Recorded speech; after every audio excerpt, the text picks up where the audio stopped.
हमारा फेवरेट दुनार बासमती। और आपका? अरे राजन जी, टैंक फुल करवा लीजिए, रेट बढ़ने वाला है। बढ़ता है तो बढ़िया है। सुनिए जी, ले लेते हैं। हाँ, बाद में दाम बढ़ गया तो? अजी बढ़ता है तो बढ़िया है। बढ़ते दाम पसंद तो आएंगे ही। राजन जी को magicbricks.com से प्रॉपर्टी में इन्वेस्ट करके फायदा जो हुआ है, magicbricks.com। मेरा टाइम तो अब भी चला है। तुम रोज और यंग होती हो। मैं तो दादी से सीखी हूँ। PC jeweller for generations. अब 11 अप्रैल से जबलपुर और 14 अप्रैल से श्री गंगानगर में भी आ गई वांग बकरी चाय, रंग जो ललचाए और महक जो लुभाए। वंडरफुल वांग बकरी चाय सबको बुलाए, हमेशा रिश्ते बनाए। Murthy now in Delhi with wife and sambar rice. How nice. ये गर्मी कब जाएगा? Not so nice. दिल्ली का समर ना, मीनाक्षी प्रेशर कुकर। जब मीनाक्षी का सीटी बजता, क्या शौक करो? सबका सीटी पीटी गुल हो जाता। मूर्ति लगता है मेरा बारी, but Murthy not worry.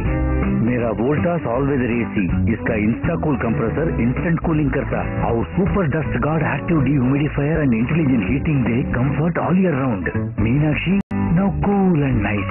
Murthy back to sambar rice.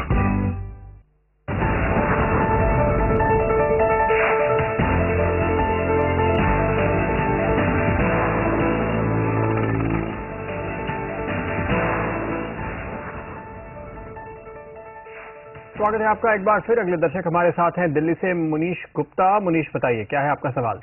हाँ sir, good morning. Good morning. मेरी एज 35 इयर्स है और मेरी मंथली इनकम है 40,000। ओके। तो सर मैं SIP के थ्रू इन्वेस्ट करना चाहता हूँ और मेरे को 15 साल के बाद करीब 50 लाख रुपए चाहिए मेरे बच्चे की एजुकेशन के लिए। तो क्या कुछ फंड मेरे को सजेस्ट कर सकते हैं? 15 साल बाद आपको 50 लाख रुपए चाहिए और आप 10,000 रुपए महीने लगा सकते हैं, आपने कहा। अभिनव, काफी होगा ये इनके लिए? देखिए, एक अच्छी बात है कि इनका गोल डिफाइंड है, जो हम पहले भी सेगमेंट में बात कर रहे थे कि गोल बनाना बहुत जरूरी है। It is good that is goal is defined, period भी अच्छा है। थोड़ी सी प्रॉब्लम ये है कि जितने ही फंड्स इन्वेस्ट करना चाह रहे हैं, उसका अगर मैं एवरेज, अगर मैं 12% का एवरेज रिटर्न लूँ तो 10,000 रुपये महीने इनके करीबन 36 से 37 लाख रुपए के आसपास का कॉर्पस बन सकता है।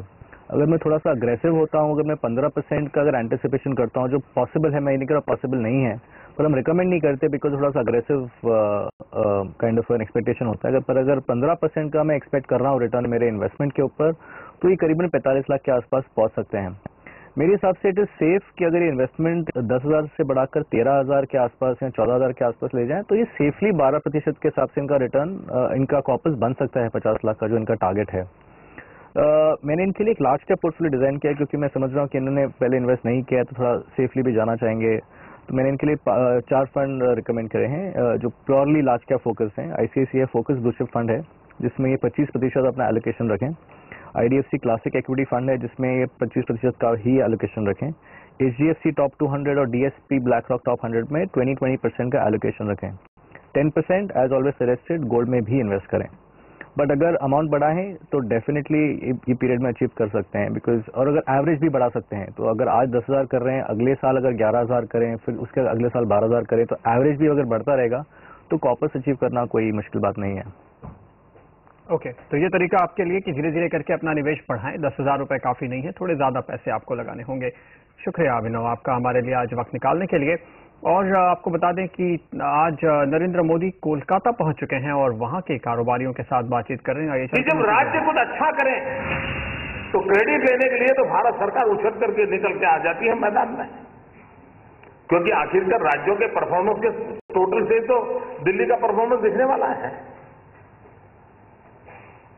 लेकिन अगर कुछ कठिनाई हो तो सारा राज्यों पर डाल देना, सारी जिम्मेवारी राज्यों की है, इस प्रकार की स्थिति पैदा करना, ये जो रवैया चल रहा है भारत जैसे संघीय ढांचे में,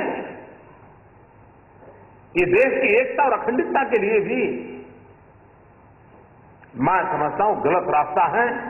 और कभी न कभी दिल्ली में बैठे हुए शासकों ने पूरे हिंदुस्तान को एक साथ लेकर के चलने का मन बनाना पड़ेगा। सरकारें किसी भी क्यों न हो, लेकिन वो हमारे देश का हिस्सा है। शासक कोई भी क्यों न हो, लेकिन जनता जनार्दन ये भारत मां के संतान हैं, उनके साथ समान व्यवहार होना चाहिए। ये अगर व्यवहार नहीं होता है तो फिर कठिनाइयां पैदा होती है। और बंगाल के साथ भी यही हो रहा है जो मैं पीड़ा कह रहा हूं।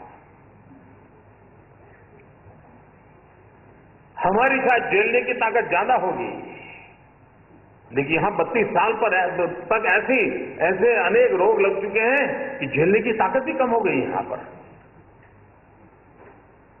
और इसलिए भाइयों बहनों, ये एक बदलाव की बहुत बड़ी आवश्यकता मुझे लगती है।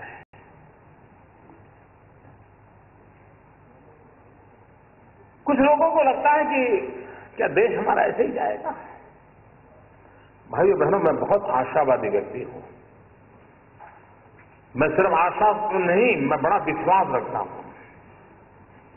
और खोखले नारों से विश्वास का प्रकट पैदा नहीं हो रहा है। मैं अनुभव के आधार पर कहता हूं कि यही सरकारें, यही मुलाजिम, यही दफ्तर, यही फाइलें, यही कारोबार, ये सबके रहते हुए भी यह देश आगे बढ़ सकता है।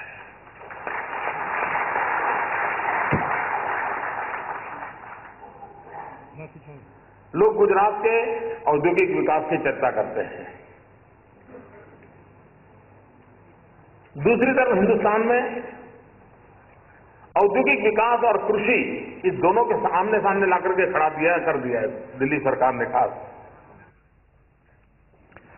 नरेंद्र मोदी एक के बाद दूसरे शहर की ओर रुख करते हुए इन दिनों, और आप देख सकते हैं फिलहाल कोलकाता में वहां के कारोबारियों के साथ बातचीत कर रहे हैं और लगातार फोकस इस बात पे कि कारोबार को बढ़ावा किस तरह से मिले, अटके हुए काम किस तरह ज्यादा रफ्तार से निपटाए जा सके। और इसके साथ ही सौदा आपका में आज इतना ही। ब्रेक के बाद लेकर आएंगे कमोडिटी राउंडअप।